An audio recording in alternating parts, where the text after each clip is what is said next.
Os outros também confirmam? Ok, João. Então, ótimo. Então, começando a nossa live de hoje, eu vou pedir a todos, nesse momento, um convite, né? Quero fazer a todos para começar a vivenciar o que é Mindfulness. Então, no primeiro momento, eu peço a vocês para que fiquem conscientes do ambiente em que se encontra. Olha para o ambiente, mas de uma forma assim muito atenta, de uma forma bastante curiosa, e procure identificar umas 5 coisas ou objetos nesse ambiente para focar um pouquinho a atenção. Pode olhar para o lado e olhem para alguma coisa como se fosse pela primeira vez.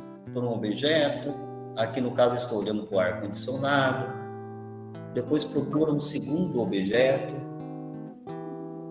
olhem com atenção, curiosidade, depois um terceiro objeto, um quarto e um quinto. Estou olhando com bastante atenção. Agora, vamos focar a nossa atenção para a audição. De uma forma bem curiosa, vamos procurar ouvir um som o mais distante possível. Apurem bem o sentido da audição, procure um som que está lá fora da sala.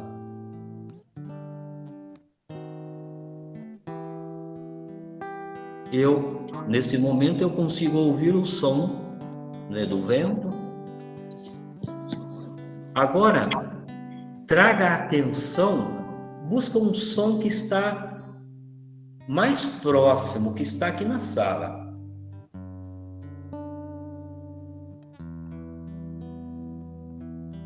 E nesse momento, busca um som que está o mais próximo possível de você. Pode ser o som da sua respiração, ou o som aí do computador. Agora, nesse momento, traga atenção para o corpo físico. Sinta o corpo. Sinta, por exemplo, a temperatura do ambiente. Fique consciente da temperatura do ambiente. Agora, vamos ficar consciente da cadeira, da superfície que está apoiando o nosso corpo. Procure soltar bem o corpo e procure sentir as partes do corpo que estão sendo apoiadas nesse momento e procure sentir a sensação que isso produz no corpo. Quando a gente solta o corpo, eu, por exemplo, eu sinto uma sensação de acolhimento, de conforto. Procura registrar isso.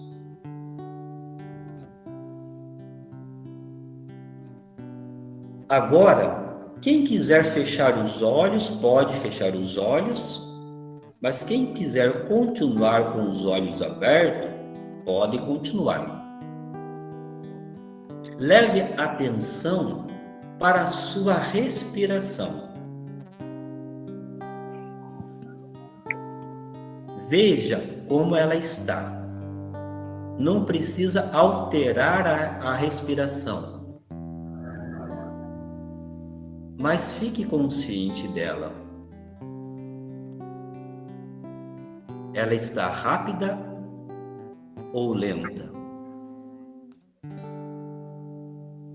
Superficial ou profunda? Agora, nesse momento, leve a sua atenção para a sua cabeça. Sinta a sua cabeça como um todo.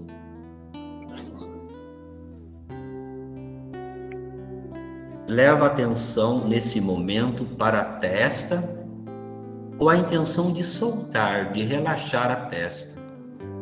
Normalmente, quando nós estamos preocupados, é a gente ter a tendência de franzir a testa.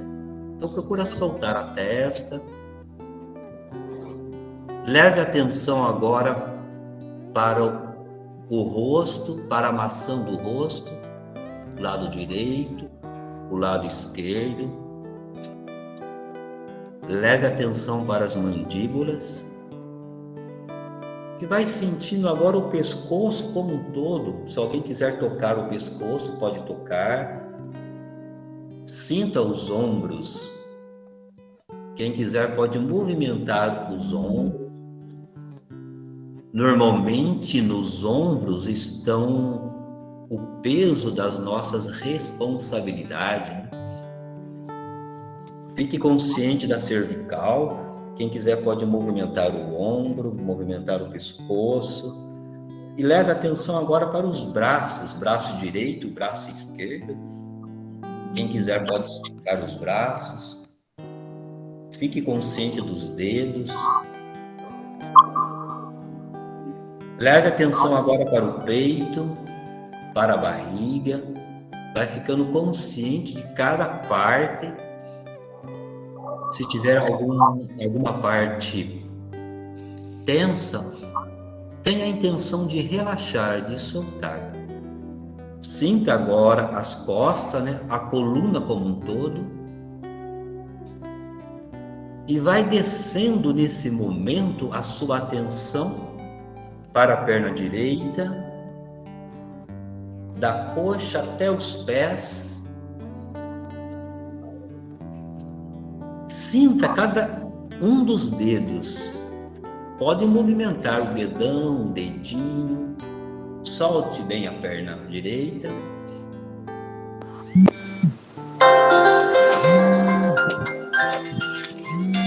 Leve atenção agora para a perna esquerda e veja se você consegue sentir alguma diferença entre a perna direita e a perna esquerda e faça o mesmo processo. Pode esticar a perna esquerda, sentindo a coxa, o joelho, a panturrilha, o tornozelo, os dedos, pode movimentar os dedos.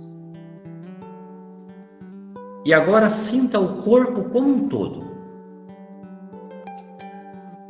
Leve atenção nesse momento para a sua mente. Observe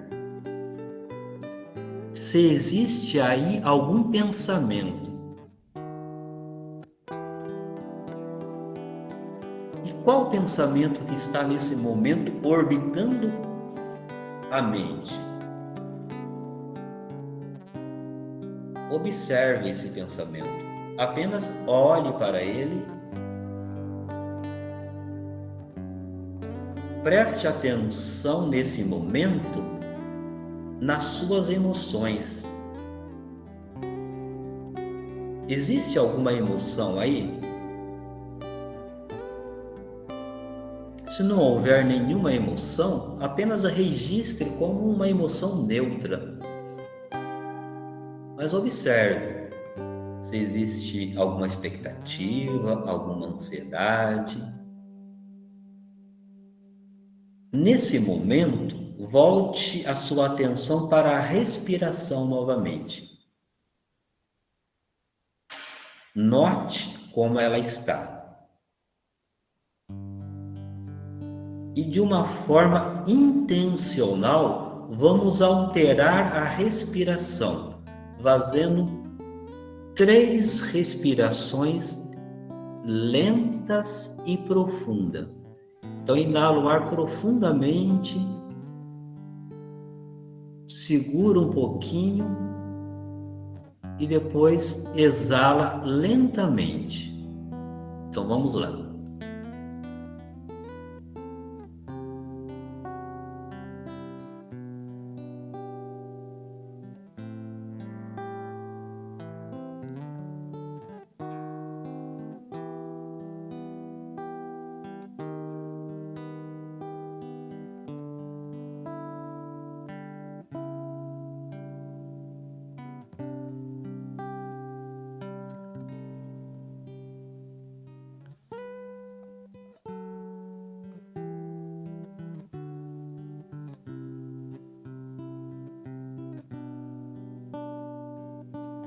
examine o seu corpo agora, veja como ele está.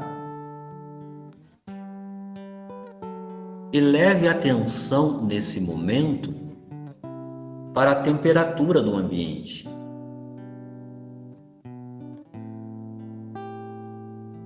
Leve agora a atenção para os sons. Pode ser o som da minha voz, o som do computador, um som que está próximo. Apure o sentido da audição, procure um som bem distante que esteja fora da sala.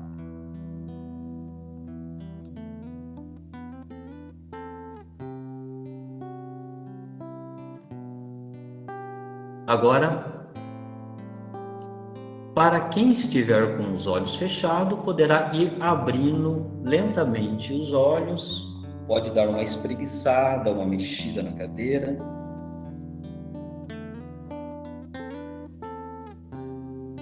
E vamos trazendo a atenção para o momento presente, para o aqui e agora.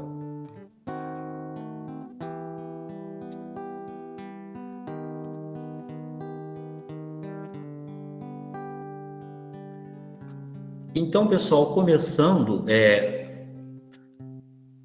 a exposição, no final dessa exposição devo abrir um espaço para perguntas, em função do tempo, né? E por esse motivo que eu não vou fazer uma interação com vocês agora, mas apenas vou trazer uma reflexão para cada um. É para quem conseguiu sentir uma emoção. Veja, para quem conseguiu sentir a emoção, a reflexão que eu trago é o seguinte: quem é você? Você é a emoção ou você é aquela presença que percebeu a emoção? É uma outra pergunta, para quem conseguiu perceber o pensamento, porque a emoção às vezes já é um pouco mais difícil. Para quem conseguiu perceber que havia um pensamento, a pergunta ou a reflexão que eu deixo: quem é você? Você é o pensamento ou você é a presença que percebeu o pensamento? Que percebeu o que estava pensando? Eu imagino, né, que a maioria de vocês conseguiram perceber o pensamento. E para quem conseguiu perceber o corpo físico, aí com certeza todos conseguiram perceber que tem um corpo físico, sentiram o corpo. A pergunta é: quem é você? Você é o corpo ou você é aquela presença, aquela consciência que percebeu que tinha um corpo?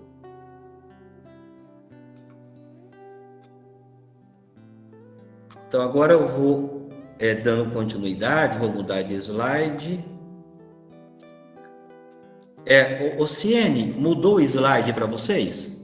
Sim, João, mudou sim, pode ficar tranquilo. Ótimo. Mundo exterior e mundo interior. Ótimo. Ô, pessoal, eu sei que esse é um conceito básico, mas essa é uma reflexão também que eu gostaria muito de fazer com vocês. Então, existem dois mundos, o mundo exterior e o mundo interior. O mundo exterior, como o próprio nome já define, é tudo aquilo que está fora de nós. E o mundo interior é tudo aquilo que está dentro de nós, da pele para dentro. Então, no mundo interiores, nós vamos encontrar os nossos pensamentos, os nossos sentimentos, as nossas crenças, os nossos dogmas, enfim. O mundo interior é a forma como a gente vê o mundo, é a forma como a gente vê a vida. O que normalmente acontece é que nós, desde a pré-escola até a universidade e depois a vida profissional como um todo, nós somos educados sempre para olhar para fora de nós, para esse mundo exterior, para sermos bons profissionais, para ganhar dinheiro, para ser pessoas de sucesso. E nós não aprendemos a olhar para dentro de nós. Nós não fomos educados a buscar as respostas dentro de nós. Então, tudo a gente busca fora de nós, inclusive Deus, né? A gente busca Deus fora de nós, porque as religiões ensinam a gente também a buscar Deus fora de nós. Então, nós estamos condicionados sempre a buscar fora, nunca a olhar para dentro. Então, o resultado da gente não olhar para dentro de nós, pessoal, é que sabemos muito pouco a respeito de nós mesmos. O resultado é que a gente vive, no geral, vivemos angustiados, cheios de medo, inseguro, estressado. Normalmente as pessoas se aborrecem com uma crítica, com o trânsito, com o sol, com a chuva, com os colegas de trabalho, com a esposa, com os filhos. Enfim, nós não sabemos gerenciar as nossas emoções. Não sabemos lidar com a nossa tristeza, com a nossa angústia, com a nossa ansiedade, com as nossas decepções. Tão pouco nós também nem sabemos, por exemplo, a relação da emoção com a saúde do nosso corpo físico. Existe uma preocupação muito grande com a saúde do corpo físico, mas quando se fala de saúde, o que normalmente pensamos? Numa boa alimentação, fazer exercício físico, tomar vitaminas, suprimentos. Lógico que tudo isso são detalhes, são coisas importantes, mas normalmente a gente não para e tampouco somos educados a parar para buscar entender qual que é a relação da emoção, por exemplo, com a saúde do nosso corpo físico. É apenas como uma reflexão. O que nós fazemos quando acende uma luz vermelha no painel do carro? Estamos dirigindo o nosso carro, acendeu uma luz vermelha. Normalmente nós vamos até o mecânico e falamos para o mecânico: olha, acendeu uma luz vermelha no painel do carro e isso está me incomodando. Eu quero que você desligue essa luz vermelha, tire essa lâmpada, ou desliga o fiozinho aí porque isso está me incomodando, né? Naturalmente que ninguém faz isso, né? Quando acende uma luz vermelha no painel do carro, nós queremos que o mecânico busque a causa. A gente jamais vai pedir para o mecânico desligar a luz vermelha. E quando o mecânico descobre a causa e corrige, aquela luz vermelha naturalmente ela se apaga. Mas a questão é: o que acontece quando acende uma luz vermelha no nosso corpo físico? O que é uma luz vermelha no nosso corpo, pessoal? São sintomas: uma dor de cabeça, uma gastrite, uma dor na cervical, na garganta, no tornozelo, no ombro, uma insônia, uma ansiedade, uma crise de pânico, uma depressão, uma alergia. Enfim, os sintomas, no modo geral, é uma luz vermelha que acendeu no nosso corpo. E quando isso acontece, o que normalmente nós fazemos? A primeira coisa, a gente pensa no remédio, em tomar um comprimido, né, para acabar com aquela dor. Nós não somos educados, por exemplo, para olhar para as nossas emoções, a perguntar para nós mesmos: para que essa dor, para que esse sintoma, o que ele está querendo dizer para mim, o que não está indo bem. Nós simplesmente queremos desligar a luz vermelha. Veja, vamos trazer aqui algo que é bem comum, né? Uma gastrite. Quando nós temos uma gastrite, a gente já pensa em tomar o omeprazol, o antiácido. Normalmente, a gente não olha o que tem por detrás dessa gastrite. Às vezes, por detrás daquela gastrite, tem muito sapo que a gente está engolindo no dia a dia. Existem situações a qual estamos vivendo que pode estar provocando em nós muita raiva. A gente pode estar se sentindo invadido no nosso território ou não respeitado. veja, pessoal, o remédio, ele é importante. Mas muitas vezes, quando a gente apenas olha para o remédio, mas não procura olhar para a causa ou para a emoção que está por detrás daquele sintoma, aquele sintoma ele começa a ficar crônico. A gastrite ela pode evoluir para uma úlcera. Apenas para não ficar muito vago para vocês, eu vou contar rapidamente duas experiências pessoais. Há uns 9 anos atrás, eu tive uma cólica de rim. Foi a última vez que eu tive a cólica de rim. Até então, todos os anos eu tinha cólica de rim. De 1 a 2 vezes por ano. E quando vinha cólica, eu tinha que ir no hospital, porque o Buscopan, né, eu não cortava. Há 9 anos atrás, eu levantei, né, pela manhã, acordei pela manhã, era um domingo, já sentindo um incômodo. Quem já teve cólica de rim já sabe, né, como é.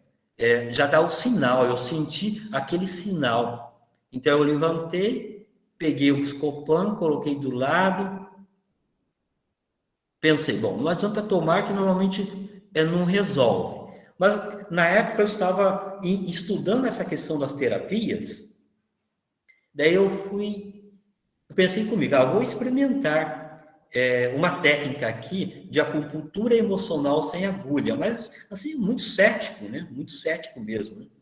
Daí eu comecei a fazer acupuntura emocional sem agulhas, que a gente bate em determinados pontos, né, do nosso corpo, deitado ali, meio encolhido, depois de ter feito umas 2 rodadas, para minha surpresa, eu vi que deu uma aliviada. Deu uma aliviada e surgiu no meu consciente uma situação emocional que eu estava vivendo, que eu não tinha consciência dela. De quando surgiu aquela questão emocional, pessoal, eu comecei a trabalhar, né, fazer acupuntura emocional sem agulhas, EFT, batendo naqueles pontos. Daí, aquela emoção, ela veio à tona, eu fui trabalhando, aquela emoção se acalmou, e para minha surpresa, passou aquele princípio de cólica de rim. Na hora do almoço, deu mais um sinalzinho, e eu fiz novamente, e fiquei muito cético, observando dentro de mim, será que vai doer? Será que vai voltar? Mas o interessante é que já fazem 9 anos, eu nunca mais tive cólica.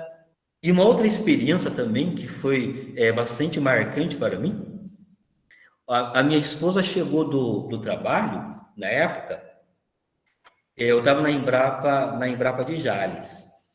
Ela chegou e falou, João, eu estou com uma dor de cabeça horrível. Pinga 42 gotas de analgésico e já foi direto para a cama. Eu peguei, né, o analgésico e falei para ela, olha, tem uma técnica aqui, vamos experimentar, porque na época eu estava estudando acupuntura emocional sem agulhas e queria testar em tudo, né? Vamos experimentar ela antes de você tomar o analgésico? Ela topou, daí fizemos 2 rodadas de acupuntura emocional sem agulha, aí falou, nossa, João, aliviou. De repente fizemos mais uma rodada, ela falou, eu já sei o que aconteceu. Ela relatou uma situação que ela estava passando, ou passou naquele dia no trabalho, daí trabalhamos naquela questão emocional. Daí, para minha surpresa e para a surpresa dela, aquela dor de cabeça foi embora. Simplesmente trabalhando a emoção. Naturalmente, pessoal, que o objetivo, né, dessa live não é aprofundar, né, nessa questão, mas é trazer para vocês essa informação como reflexão. Que ao cuidar das nossas emoções, nós também estamos cuidando da saúde do nosso corpo físico, né? Então, a enfermidade é o corpo tentando se curar, né? Essa frase de Yang. Então, a felicidade, prosperidade, bem-estar, paz interior, saúde, sabedoria, amor, fraternidade, vamos dizer assim, esses valores que são universais, que todos nós buscamos, depende muito do equilíbrio entre o mundo exterior com o mundo interior. Depende do equilíbrio entre o conhecimento e o autoconhecimento. Então, aqui, pessoal, tem algo assim muito importante mesmo, porque a chave de sucesso para o mundo exterior é o conhecimento, né? Nós, mais do que nunca, que estamos na Embrapa, sabemos a importância que é o conhecimento. Mas, porém, a chave de sucesso para o mundo interior é o autoconhecimento. Então, quando a gente equilibra o conhecimento com o autoconhecimento, é aí que nós conseguimos um equilíbrio. Um equilíbrio emocional, mental, um equilíbrio em relação ao nosso corpo físico, a saúde do nosso corpo físico. Só que, normalmente, o que nós não sabemos é que, da mesma forma que no mundo exterior, né, existe ferramenta, existe técnicas que nós utilizamos de acordo com a atividade que nós estamos executando, a mesma coisa acontece com o nosso mundo interior. Para trabalhar o nosso mundo interior, para nos conhecer, para deixar de ser um ilustre desconhecido para a gente mesmo, também existem técnicas, existem ferramentas, enfim, existem várias ferramentas para o autoconhecimento. E o Mindfulness, né? A meditação vem ser uma dessas ferramentas, ferramentas de autoconhecimento, ferramentas para adentrarmos dentro desse nosso universo interior. E como tema de hoje, nós vamos falar, né, já estamos falando, né, de uma forma diluída sobre a questão da inteligência emocional. A inteligência emocional pressupõe um relacionamento com as emoções. E, naturalmente, né, como já me referi anteriormente, nós não somos educados a olhar para dentro. Então, tampouco somos nós educados para olhar para as nossas emoções. É por isso que nós temos dificuldade. Às vezes, uma pequena contrariedade pode comprometer o nosso dia. Às vezes, acontece 10 coisas boas no nosso dia, mas uma pequena crítica já é suficiente para nos deixar mal-humorados. É porque no aspecto, né, emocional, muitas vezes nós agimos como uma criança, né? Porque o que uma criança faz? Uma criança, ela hiperdimensiona a sua contrariedade. Por isso que normalmente as crianças, elas são dramáticas, né? Se ela derruba uma chupeta, se ela não tem o alimento na hora certa, enfim, ela chora. Isso é natural de uma criança, ela está num processo de formação. Então, por isso que para uma criança tudo é hiperdimensionado. Mas, porém, o que acontece? Que na vida adulta, a gente muitas vezes encontra adulto que age como criança. Eu trouxe aqui nessa gravura essa questão do futebol, né? É fácil perceber pessoas adultas, né, que age igual uma criança, que briga, que às vezes mata, que agride, que corta amizade por causa de uma brincadeirinha, né? Uma brincadeirinha simples, né? Eu vejo aquela brincadeira famosa, né? O Palmeiras não tem mundial. A gente vê pessoas brigar por causa disso. Por quê? Por que isso acontece? É porque intelectualmente a pessoa amadureceu, fisicamente ela cresceu, mas emocionalmente, às vezes a pessoa ela continua como uma frágil criança, como se fosse uma criança de 5, 6 ou 8 anos. Isso normalmente acontece numa situação de conflito, uma fechada no trânsito, uma crítica, uma contrariedade, às vezes é motivo de briga, é de morte, ou, ou até mesmo de perder uma amizade. Então, eu mencionei anteriormente a criança interior. Então, eu quero trazer para vocês, pessoal, rapidamente, esse conceito de criança interior. O que é a nossa criança interior? A nossa criança interior, ela vem ser a nossa pureza, a nossa alegria, aquele lado nosso que gosta de brincar, aquele lado nosso curioso, que gosta de perguntar, que se abre para o novo. Então, vamos dizer que a criança interior vem ser esse nosso lado divino. Tem uma frase que diz, né, o seguinte: não deixe a sua criança interior morrer, porque é ela que te salva da pressão da vida adulta. Então, a criança interior é aquela capacidade que nós temos de olhar para a vida com mais leveza, de achar graça das coisas. Mas o que normalmente acontece é que essa criança interior nossa, normalmente ela é ferida. Então, esse termo criança interior, ou esse arquétipo da criança interior, então foi criado, né, pelo psicanalista Jung, é onde ele disse que todos nós carregamos dentro de nós uma criança interior, uma criança que ela é eterna. Só que pela educação que nós passamos, que uma criança vive, principalmente na primeira infância, muitas vezes essa criança interior, ela fica ferida. E a criança interior ferida, ela vai se manifestar com aspectos imaturos, infantis, que muitas vezes a gente observa numa pessoa adulta. Porque o que acontece? O adulto ele fica preso na dor da criança interior, e somente um processo de autoconhecimento, por isso que é importante o processo de autoconhecimento, para a gente poder se libertar disso. Então, a criança interior ferida apresenta condutas como dependência excessiva, desânimo por tudo, excesso de insegurança, inflexibilidade diante de pontos de vista diferentes, reações intempestivas, opiniões baseadas em suposição, excessivo retraimento e muitas outras manifestações. Resumindo, pessoal, imagine o seguinte: uma criança ela fica 9 meses na barriga da mãe. Então, ela e a mãe é a mesma coisa. Depois que ela nasce, começa um processo em que ela vai individualizando da mãe. Então, nesse processo, ela vai formando a sua personalidade.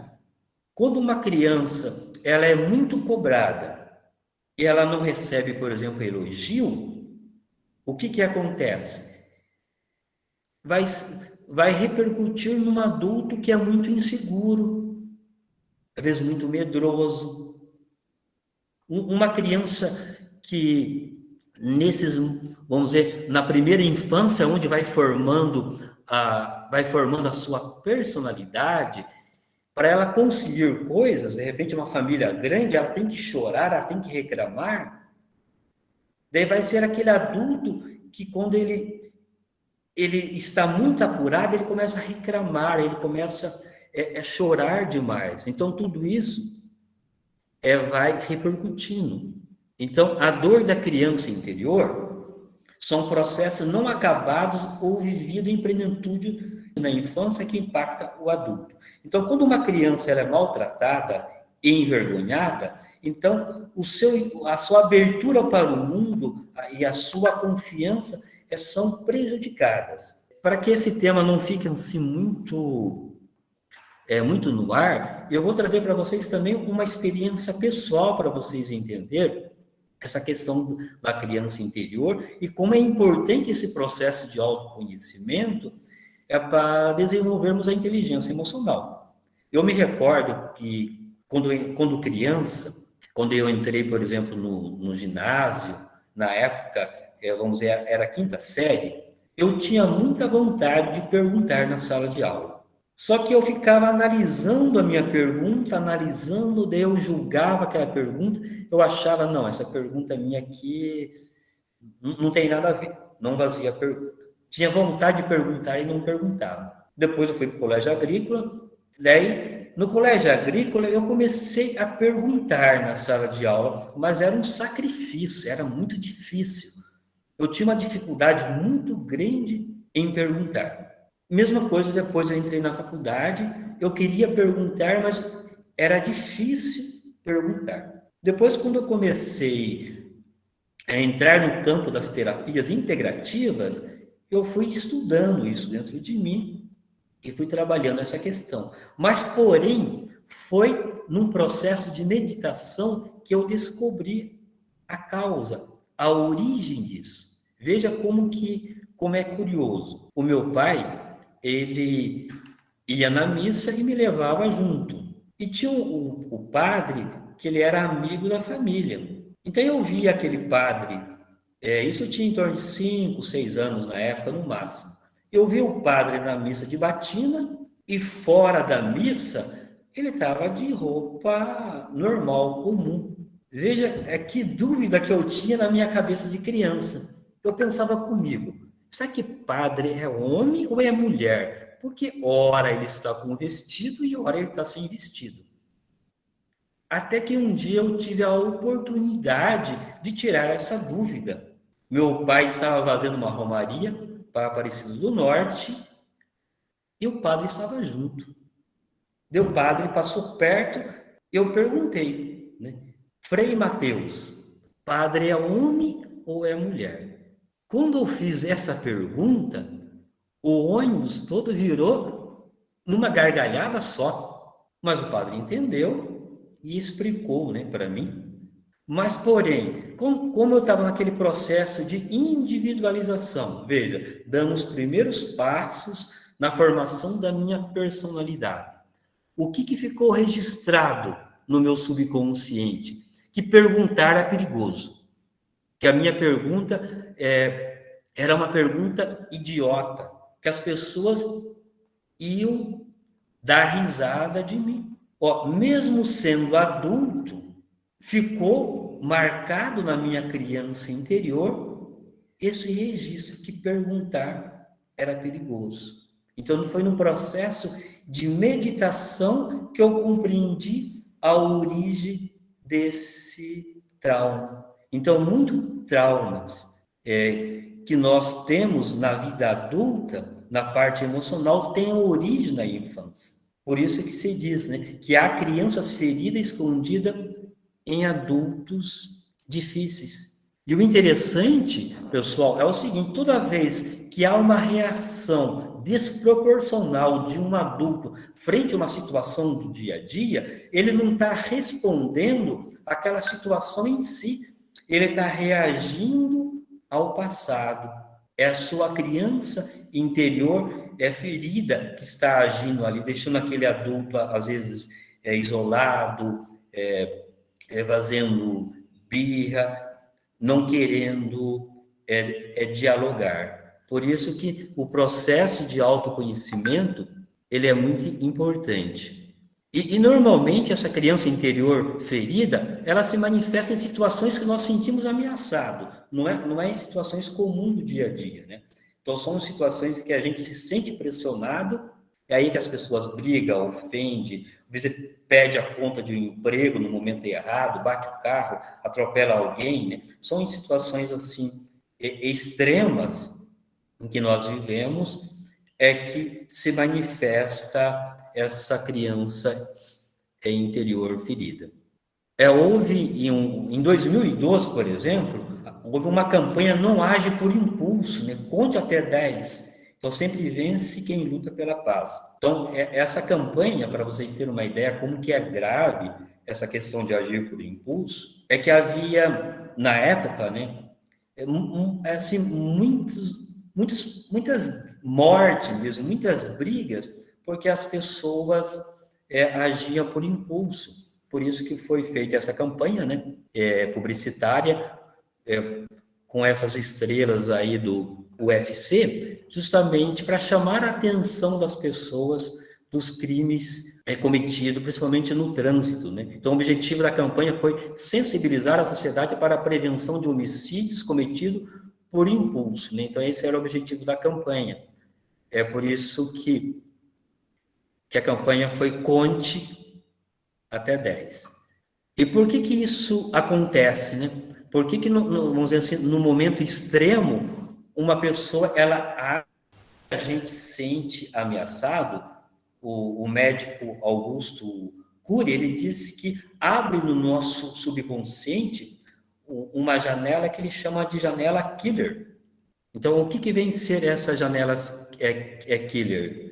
Então, essas janelas killer são janelas traumáticas que destroem toda a nossa capacidade de pensar.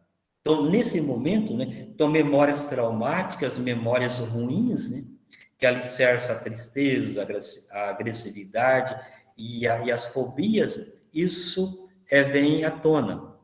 Então, essa gravura aqui, ela explica bem o que acontece. Por que contar até 10 é importante, ajuda?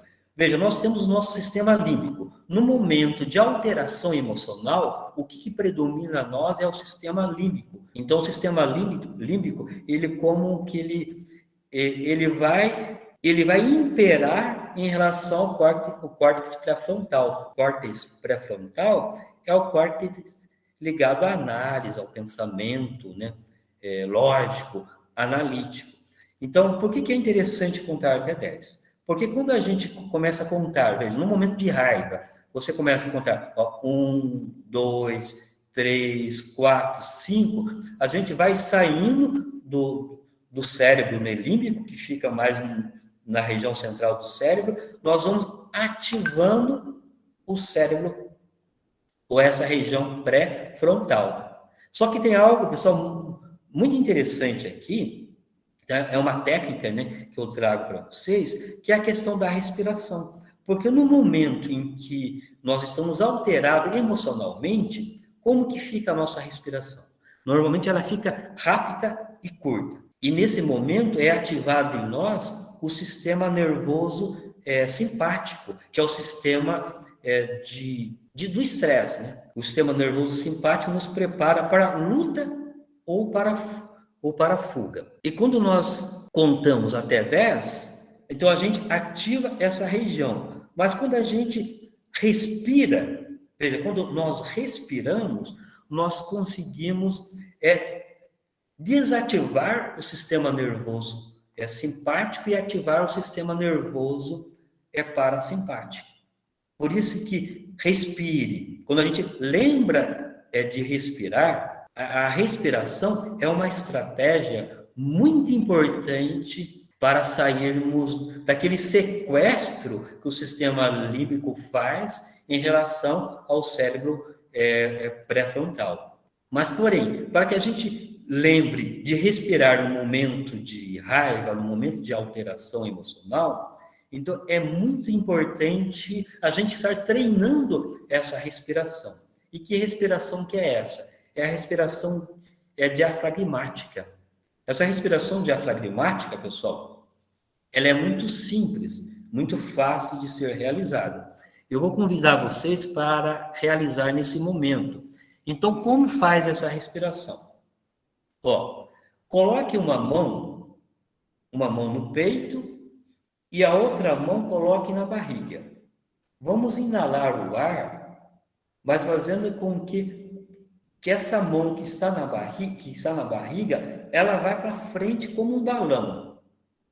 Então vamos inflar a barriga. Então vamos inalar o ar, ó, primeiro inflando a barriga, depois preenche os pulmões, segura um pouquinho e depois solta lentamente.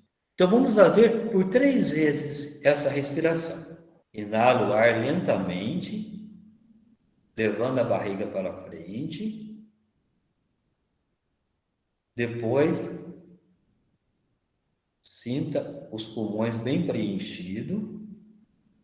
Segura um pouquinho e solta lentamente. Mais uma vez.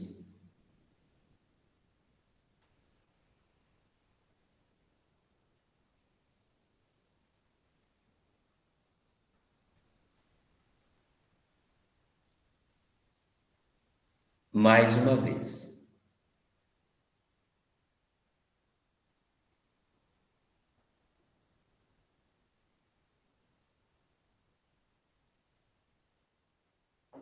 Pessoal, essa é a respiração que as crianças fazem.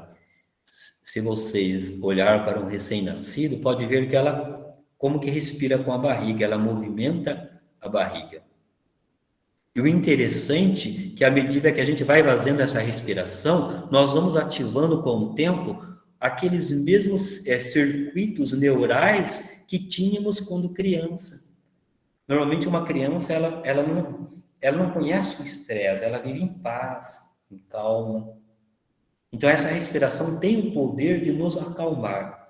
E o mais interessante é o seguinte, veja, as emoções afetam a nossa respiração. Podemos prestar atenção que toda vez que existe um quadro emocional, uma alteração emocional, a nossa respiração normalmente ela está lenta, mais superficial ou está rápida, mas sempre ela é uma respiração incompleta. A grande lição aqui, da mesma forma que a emoção altera a respiração também altera a emoção. Então, se naquele momento que a gente percebe que existe uma alteração emocional, nós trabalhamos com a respiração, essa respiração diafragmática. Primeiro com a barriga, inalando profundamente, segurando um pouquinho e soltando.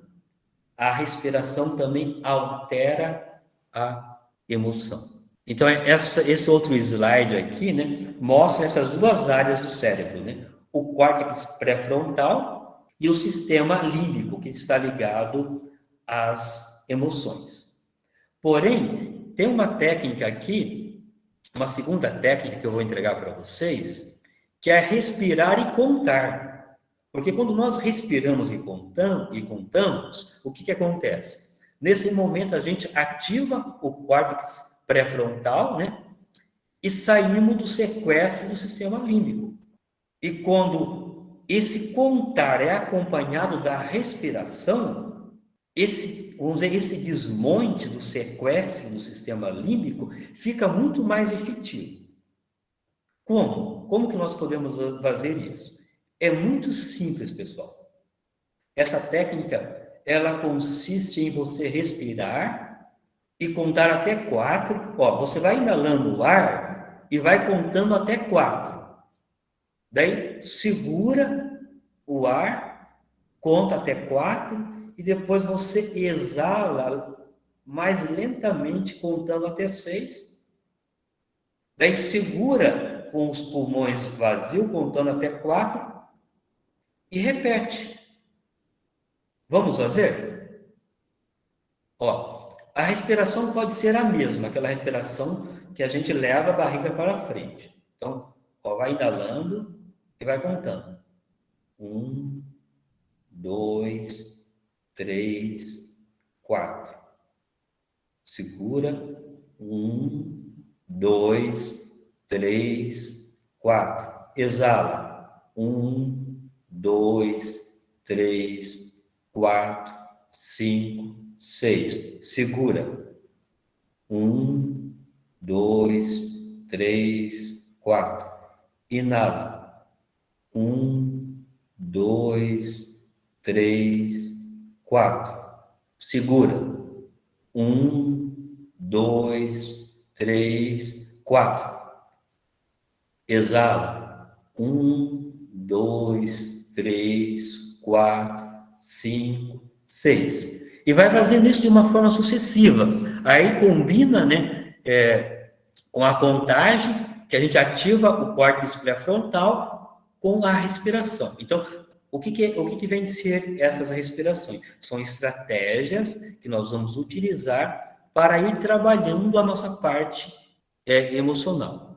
Então, o que é inteligência emocional? Então, a inteligência emocional, desde o começo nós já estamos falando de inteligência emocional, mas aqui entrando um pouco na questão do conceito. Então, a inteligência emocional é um conceito da psicologia, né, usado para designar a capacidade do ser humano de lidar com as emoções. Então, para administrar as emoções e conquistar a inteligência emocional, é preciso haver equilíbrio entre as áreas presentes nos dois hemisférios do cérebro, o esquerdo e o direito. Veja, pessoal, até algum tempo atrás, falava muito do QI, do famoso QI, né? Então, o QI era o que tinha de mais importante, mas com o tempo foi se descobrindo, como se diz, não adianta a pessoa ser um crânio, é ser muito inteligente, mas se ela não tem inteligência emocional, se ela não sabe trabalhar em equipe, no meio do RH, existe uma frase que diz o seguinte: contratado pelo QI e demitido pelo QE. Ou seja, a pessoa foi contratada pela inteligência que ela tinha, pela inteligência intelectual, mas acabou sendo demitido por falta de inteligência emocional. Então, esse termo, né, inteligência emocional, ele ficou mais popular pelo trabalho de Daniel Goleman, né? Então, ele é um psicólogo e escritor. Então, ele diz que a inteligência emocional é uma teoria revolucionária que redefine o que é ser inteligente. Então, o Goleman, ele é considerado o pai da inteligência emocional. E, segundo ele, ele define, né, o Daniel Goleman, a inteligência emocional como a capacidade de identificar os nossos próprios sentimentos e o dos outros, e de nos motivarmos e de gerir bem as emoções dentro de nós e de nossos relacionamentos. Então, a inteligência emocional é algo que é muito valorizado hoje, tanto no ambiente de trabalho como no ambiente familiar. E Daniel Goleman, ele define que a inteligência emocional, né, só é alcançada quando o indivíduo consegue equilibrar o lado racional e o lado emocional, ou seja, os dois hemisférios cerebrais. Ou seja, é aquele famoso o equilíbrio entre a razão e a emoção. A emoção normalmente é representada pelo coração, porque existe uma conexão do coração com as emoções. Quando o nosso lado, vamos dizer, racional está em conflito com o lado emocional, o resultado é a confusão nos relacionamentos, tanto nos relacionamentos internos, né, que é o relacionamento da gente com a gente mesmo, e também no relacionamento externo.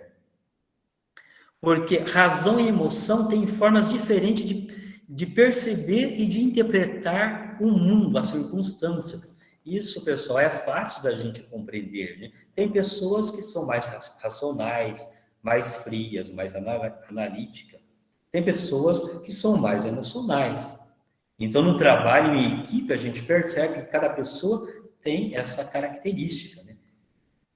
Formas diferentes de ver o mundo. Só que esses dois aspectos precisam estar também em equilíbrio dentro de nós.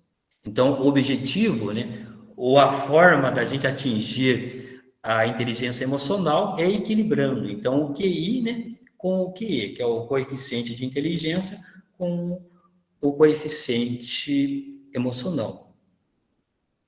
É aqui que entra o Mindfulness. Então, o Mindfulness,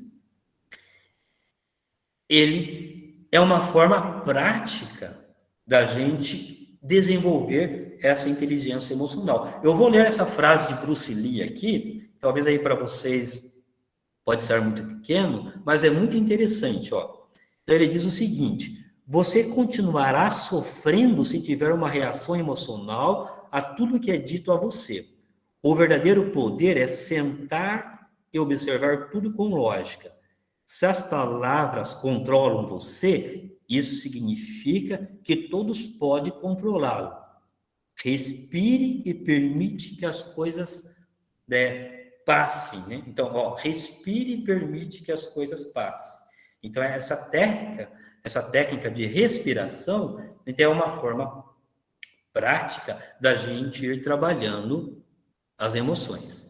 Nesse slide aqui está os 4 pilares básicos da inteligência emocional. O primeiro é o autoconhecimento das emoções, depois o gerenciamento das emoções. Veja, não tem como eu gerenciar a minha emoção, Não tem como eu gerenciar a minha raiva, a minha impaciência, a minha ansiedade, se eu não conheço.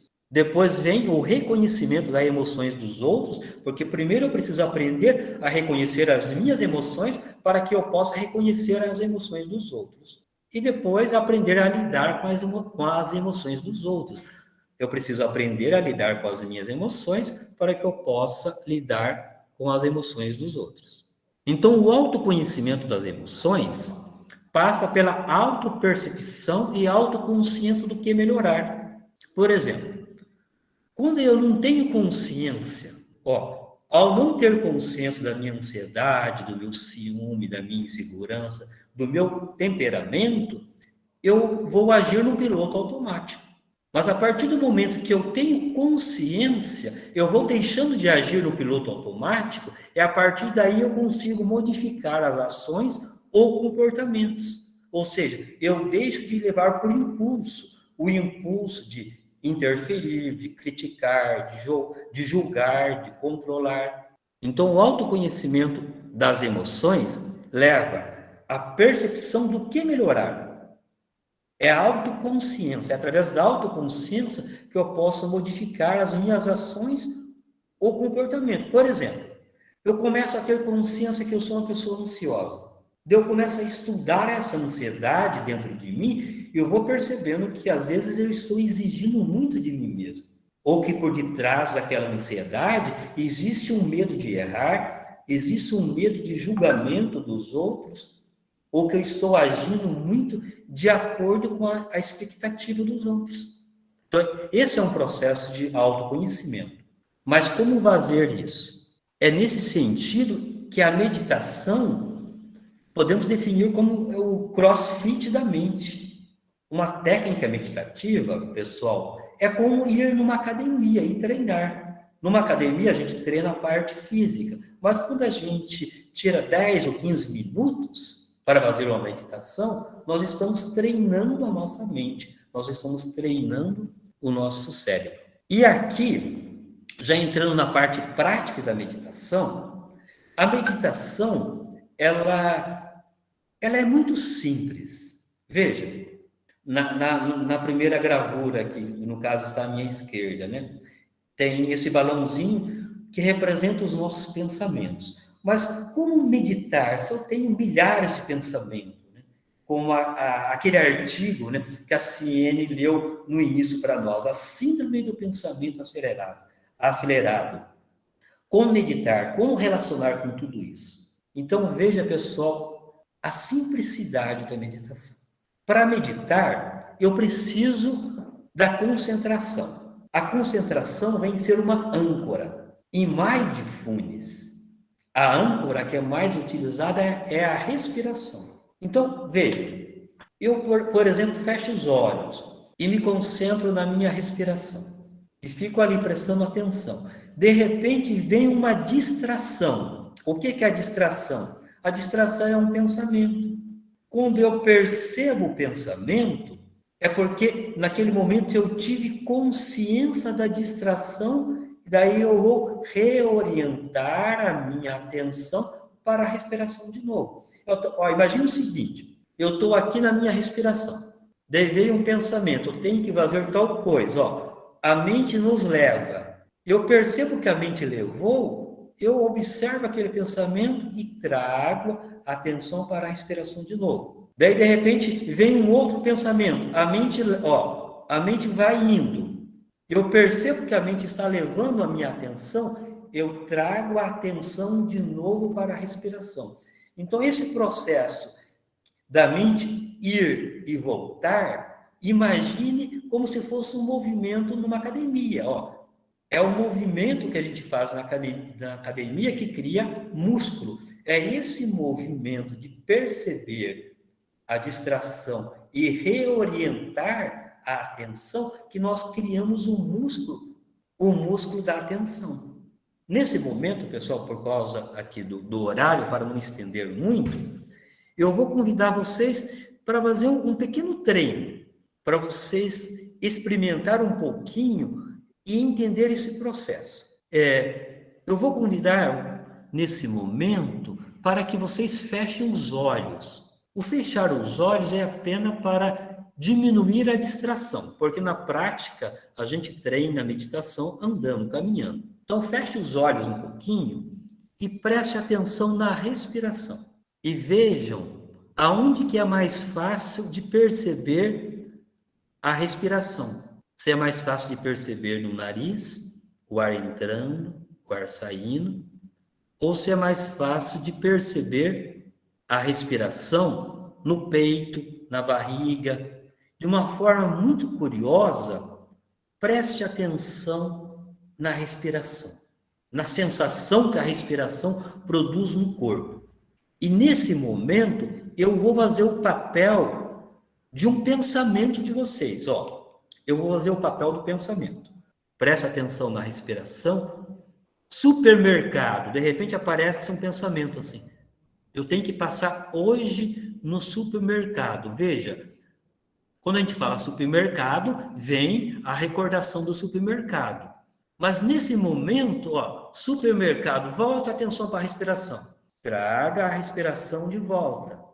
Traga a atenção para a respiração. Fique prestando atenção. De repente, puxa vida, eu tenho que terminar de assistir aquele filme. Veja que a mente ela vai. Eu tenho que terminar de assistir aquele filme.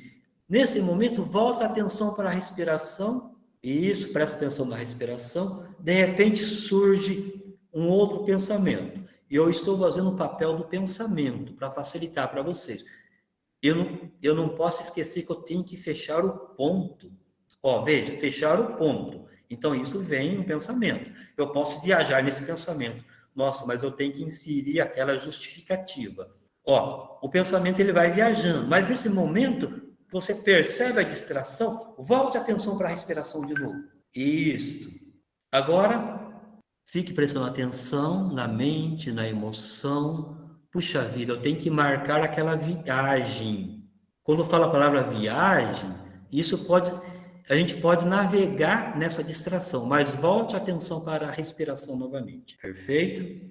Então, para quem fechou os olhos, eu convido a abrir os olhos. Esse é um treinamento que a gente faz. A gente vai treinando a atenção. Então, esse é o processo de meditação. Quando a gente senta para meditar, vem inúmeros pensamentos.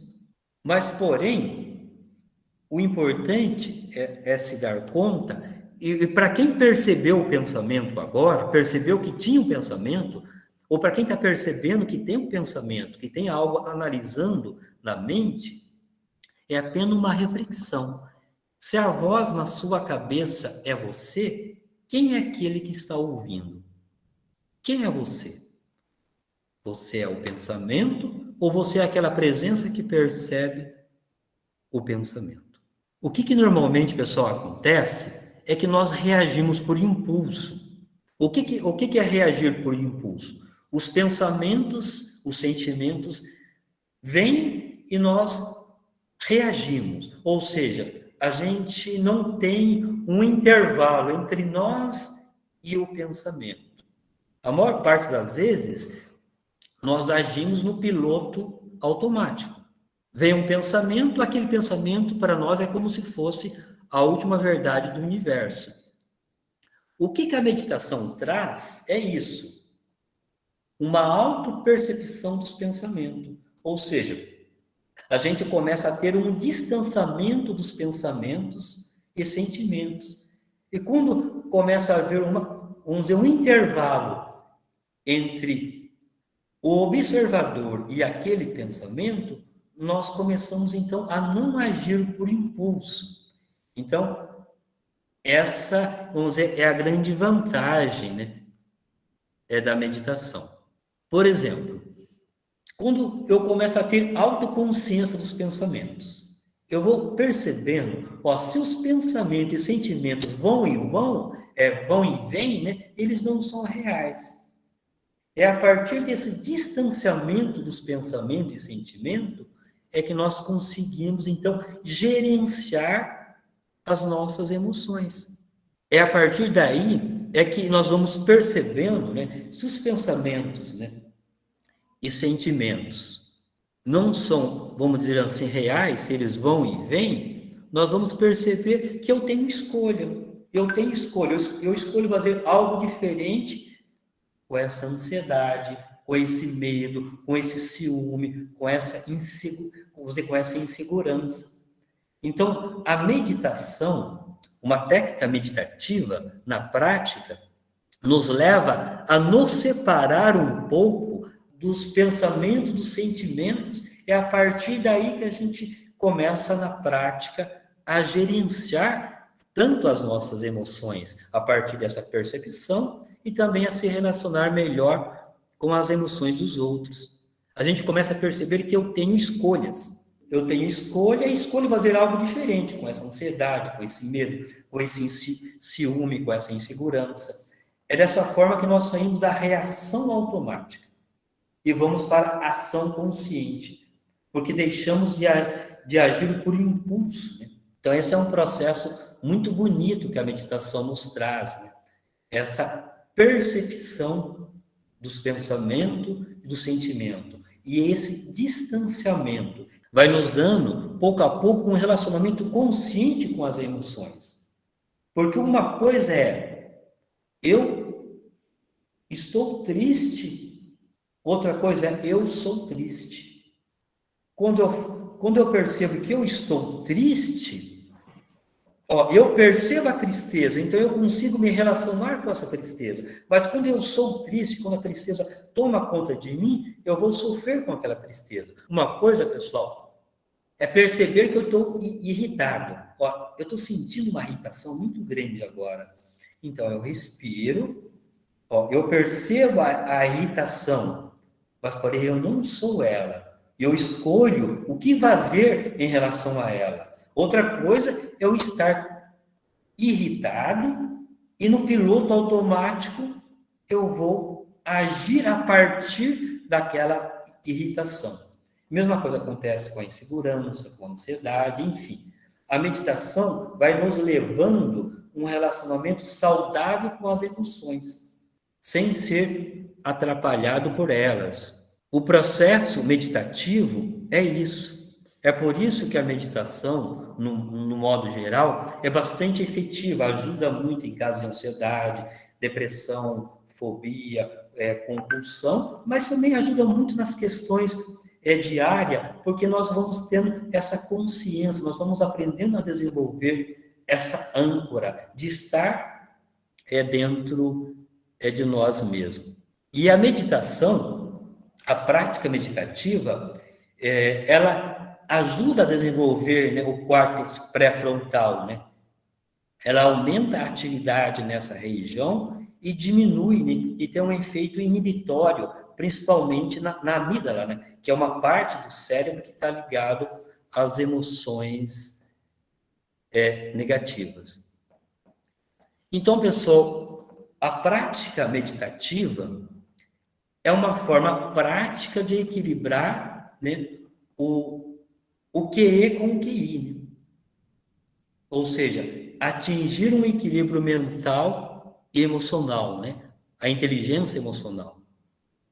Eu trouxe aqui para vocês, já estamos caminhando para o final da exposição, a inteligência espiritual. Hoje se fala também de uma terceira inteligência, que é a inteligência espiritual. A inteligência espiritual já vem ser o resultado do equilíbrio da inteligência, vamos dizer, mental com a inteligência emocional. Mas vou dar uma acelerada aqui por causa do tempo.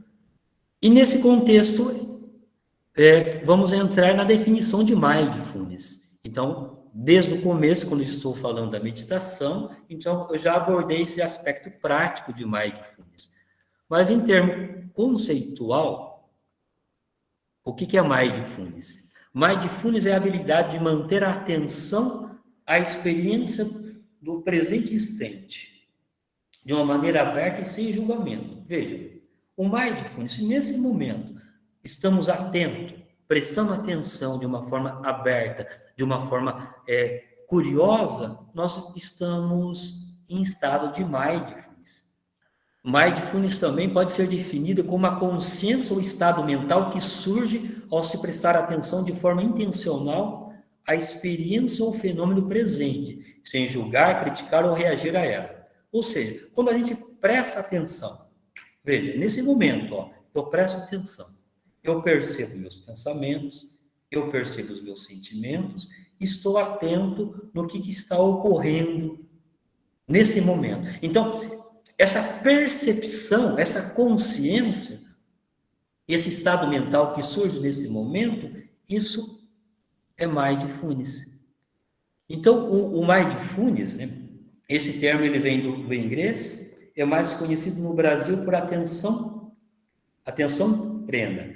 Essa abordagem foi popularizada pelo médico americano John Kabat-Zinn.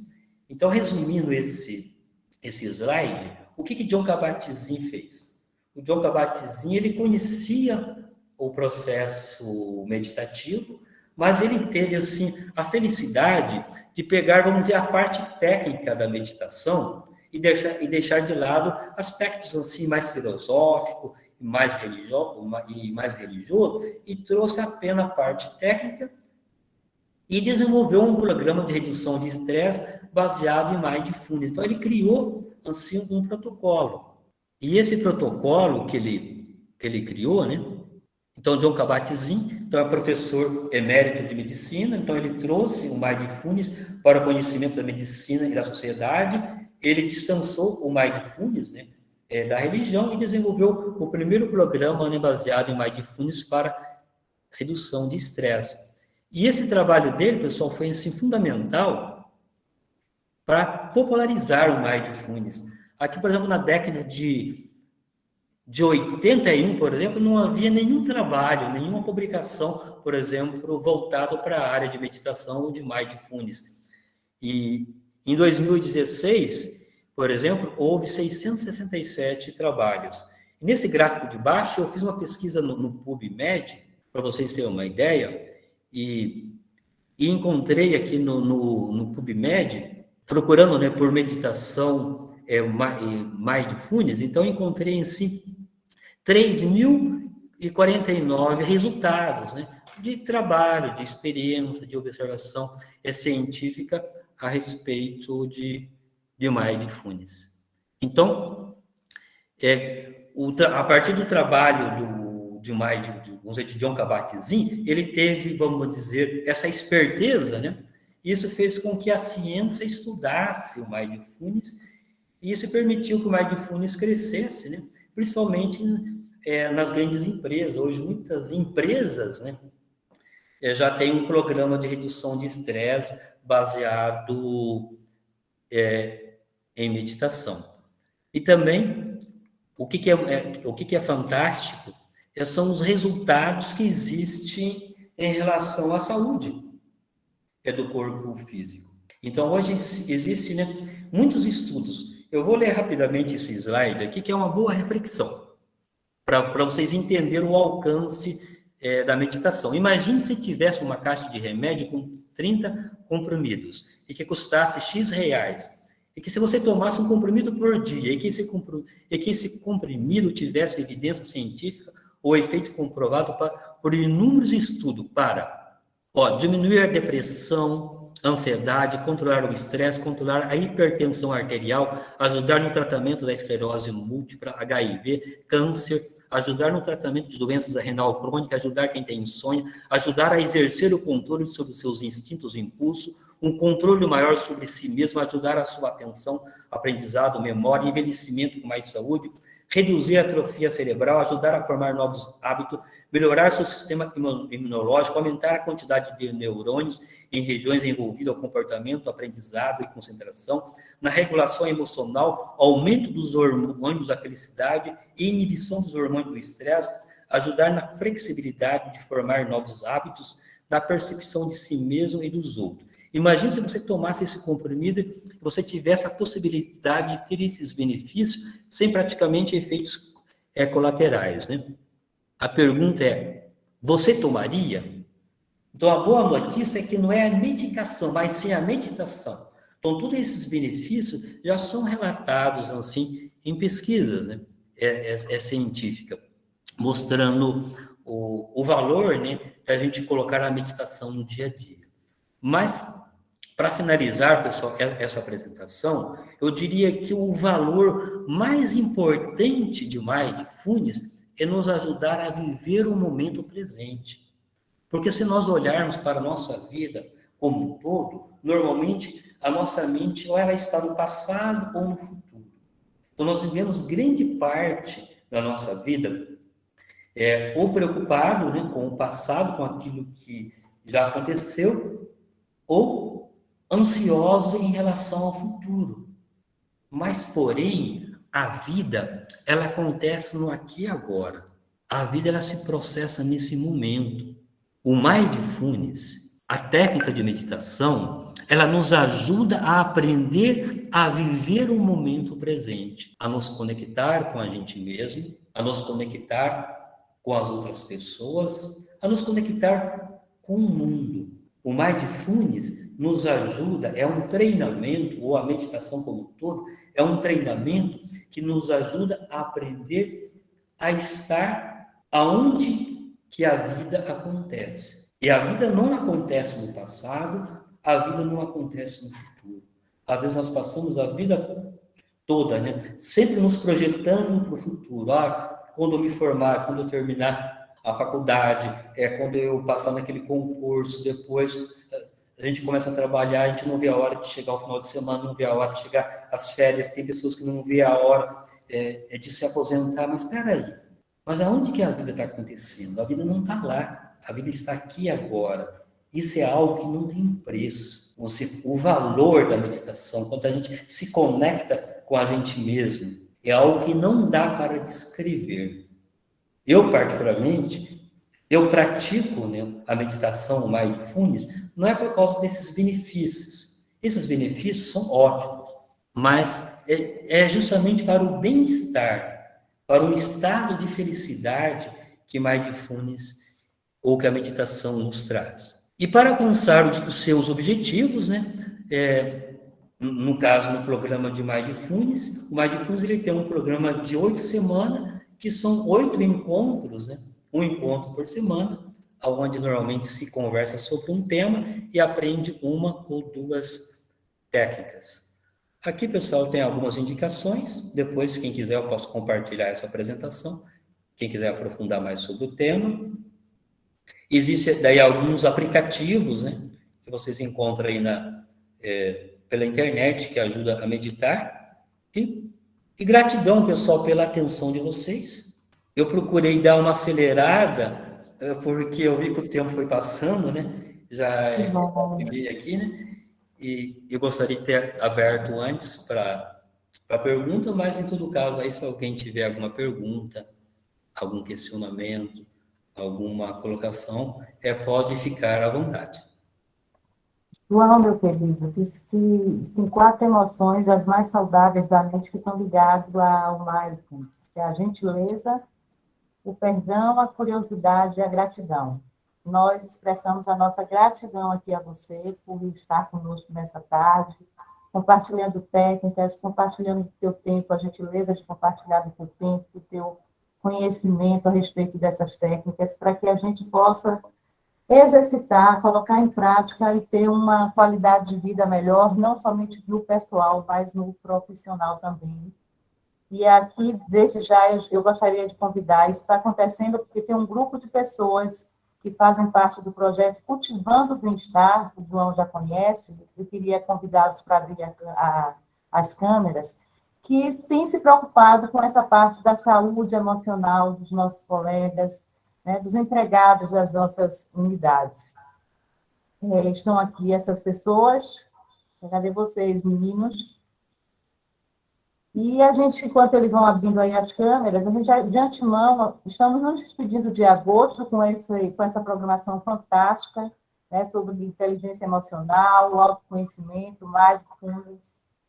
E, Kate já viu aí, queremos já deixar o convite para a nossa programação de setembro.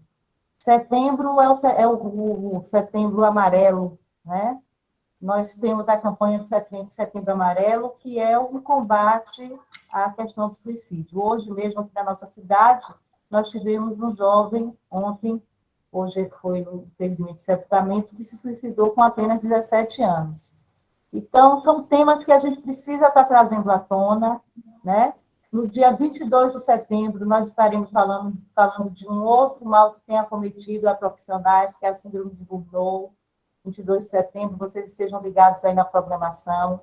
E eu queria um alô do pessoal do Projeto Cultivando Bem-Estar, dizendo os seus nomes aí, as unidades, para o pessoal conhecer que, na verdade, a gente só dá certo porque juntos somos mais. Um mais um é sempre mais do que dois, e por isso tem dado certo desde lá do início lá da pandemia, com a brilhante ideia da Renata e do Fabiano lá no Acre, que agora já estão em outras unidades que vocês vão conhecer agora.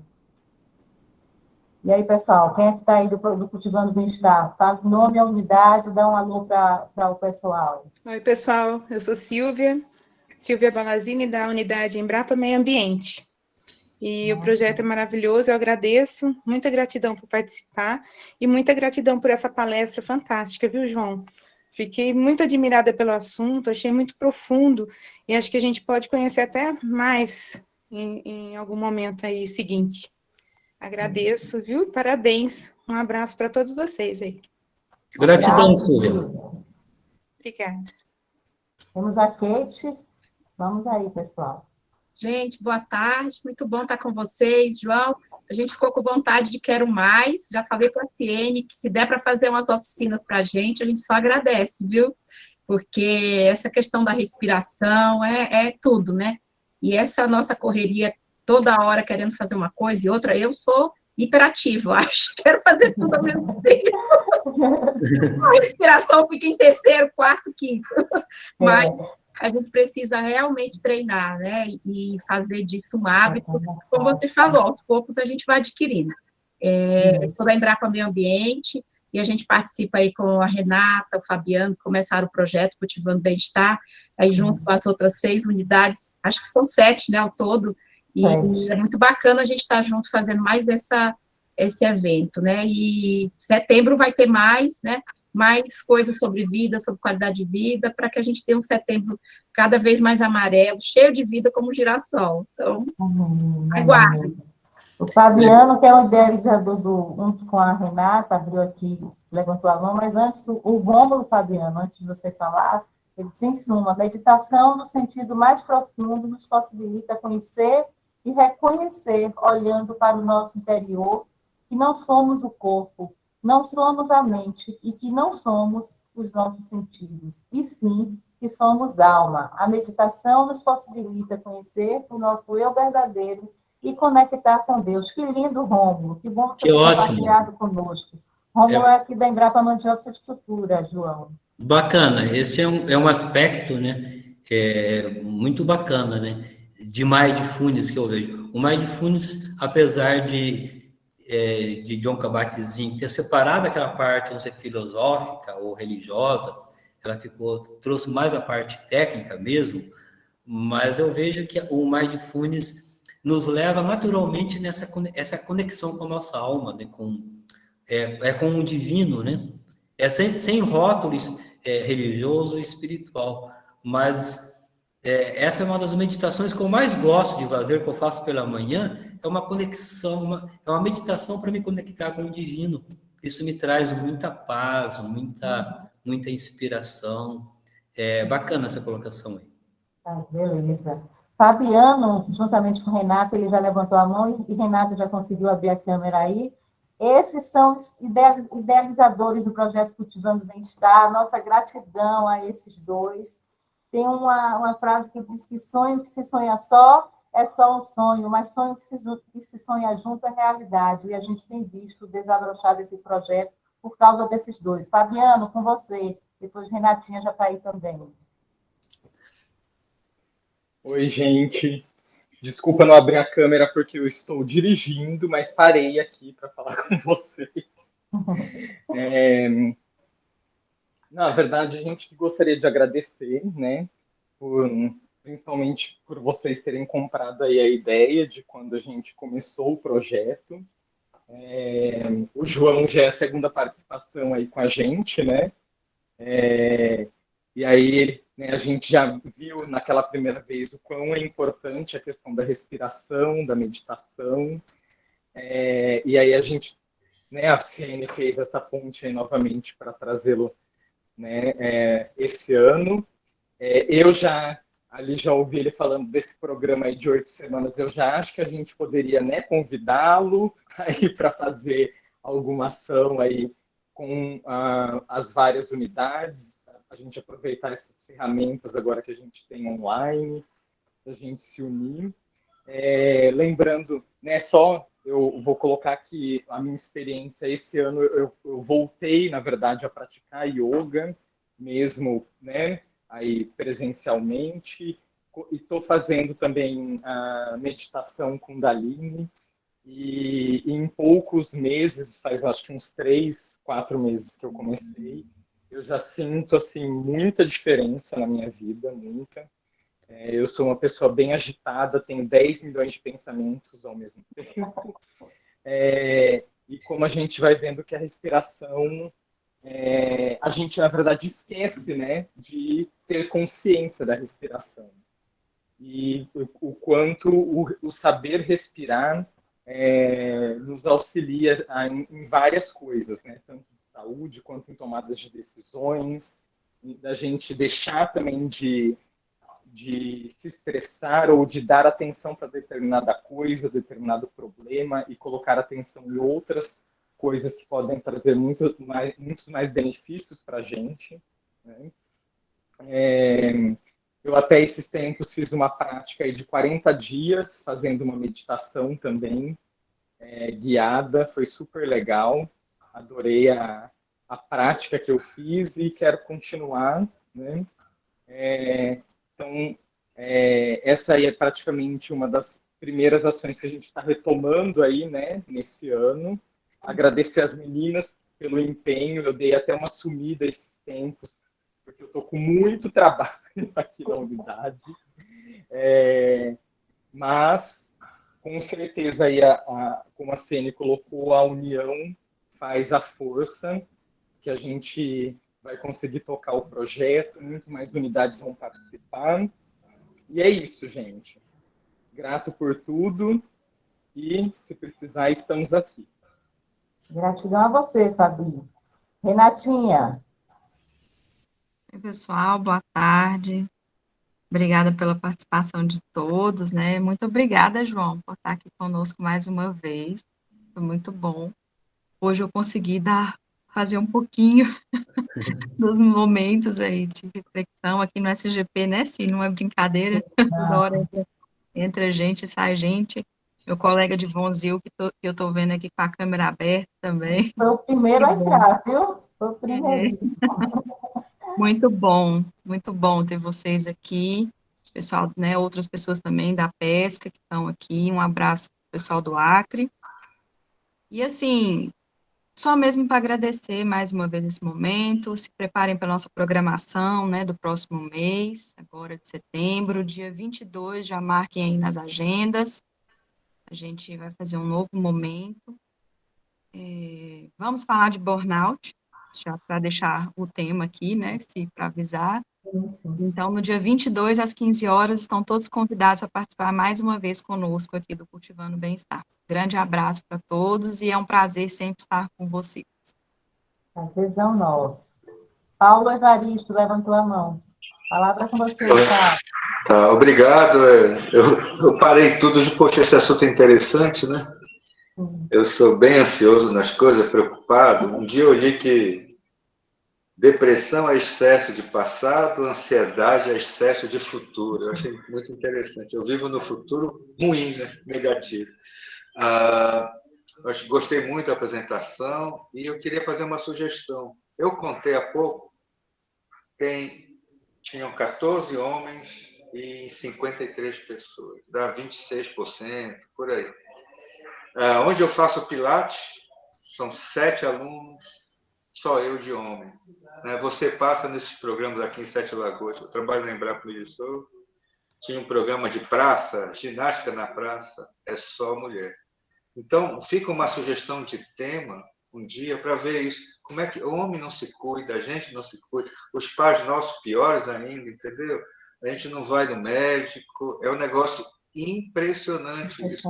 Acho que seria um tema, um belo dia, se tivesse oportunidade sobre isso, sabe?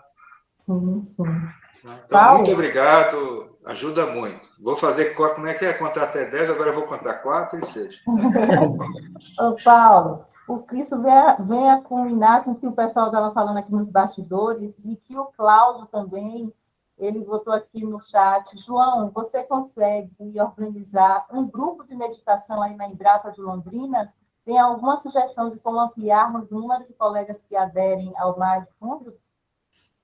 Ô Ciene, aqui na Embrapa de Londrina, desde que eu vim transferido para essa unidade, eu comecei em toda a CIPAT, né, eu fui trabalhando essa questão da meditação, da respiração consciente, e depois houve uma sugestão de abrir um grupo, né, dar um treinamento de Mindfulness.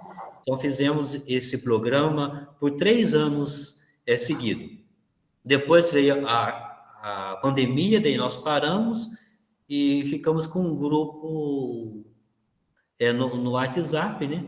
Agora a Embrapa está voltando ao normal aqui, e a tendência, eu creio que a gente deve montar um novo grupo aí, né? De Mindfulness, fazer um novo treinamento. Para o mês que vem, né, que é o Setembro Amarelo, né? O RH já pediu para eu preparar uma palestra, né? Então eu vou trabalhar o tema saúde mental, autoconhecimento e Mindfulness. Então eu creio que já tivemos uma experiência assim positiva aqui, né, com o grupo de Mindfulness, a gente deve retomar em breve as atividades aqui também. Pronto. Então, a Kate sugeriu, já que o Paulo falou sobre a saúde masculina, que de fato ficam negligenciando muitas vezes, boa sugestão, Paulo. Quem sabe no Novembro Azul. A Mônica Sapcaia, aqui da Mandioca de Cultura, a palestra é muito útil.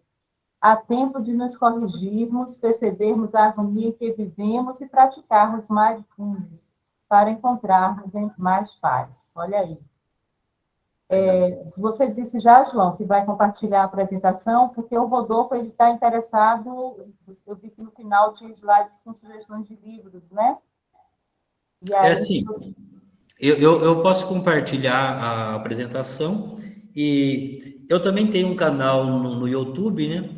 Se alguém quiser conhecer, onde eu desenvolvo 2 projetos, Por que Meditar, né? Por que Meditar, eu procuro trazer alguns estudos que existem já, vamos dizer assim, na luz da ciência, da vantagem da meditação, porque eu, assim, vamos dizer, na minha ingenuidade, eu acredito que qualquer pessoa que ler esses estudos e ver as vantagens que a meditação traz para a saúde do corpo físico, mental e emocional, vai querer meditar, né? E depois eu tenho um outro projeto que é meditação na prática, onde eu desenvolvo algumas técnicas, né, de meditação. Então, quem quiser acompanhar também, poderá encontrar algum conteúdo a mais lá. E também, em outros canais, né, eu tenho compartilhado sempre vídeo ligado a esse tema. Kate está deixando para todos nós a música Paciência de Lenine, tudo a ver com essas dicas. Mais alguém aí do projeto, Rê? Que eu não estou... Não, é só para falar que a gente colocou no chat, né, o link do canal do João no YouTube e o Instagram também. Pronto, está aqui no chat, vou repetir novamente. Rê, quem mais está aí do projeto para a gente ir finalizando? Porque tem o pessoal que já... Eu estou no celular, está muito ruim. Eu estou no celular, é ruim de ver, que eu não tenho câmera aqui na minha casa. A Lucila estava presente, mas falou que estava com câmera, parece. Ah, tá. Eu vi a Lísia também, Lívia. Pronto. Então, mas acho que ela está sem câmera também. Mas é isso, pessoas. Oi, Nath, estou com câmera e microfone, estou em casa. Eu saí mais cedo para assistir a palestra em casa, porque lá na Embrapa não tem câmera nem microfone. Entendi, Eliana. É que ela está chamando o pessoal que está representando as unidades no Não, do meio ambiente também, da Catiane. Eu sempre assisto, sempre estou no A Eliana é nossa participação garantida. É, garantido. Fica com a gente sempre, Eliana. A Lívia está aqui também. Está sem câmera e microfone também, mas ela está aqui. E é isso, pessoas. Mais uma vez, João, se não tiverem mais perguntas ou nenhum mais comentário, João, nossa gratidão. Vamos pensar aí no grupo, para depois a gente vai entrar em contato com você para desenvolver alguma coisa num grupo que não seja só da Embrapa Londrina, para a gente também, né, ter isso compartilhado, né, pessoas? Ver quem tem interesse, vamos depois conversar a respeito disso. Tá bom? Então, a dica nossa do final é: vamos continuar contemplando o belo, fazendo das pequenas coisas um espetáculo para os nossos olhos. Não vamos trair o essencial, não trair o que é essencial é trair a nossa cama, o nosso sono, nossos finais de semana, o tempo com as pessoas que são mais caras para nós, e não trair o tempo conosco mesmo, através do mindfulness, da meditação, e tudo isso que o João compartilhou tão bem. Mais alguma coisa? Alguém mais?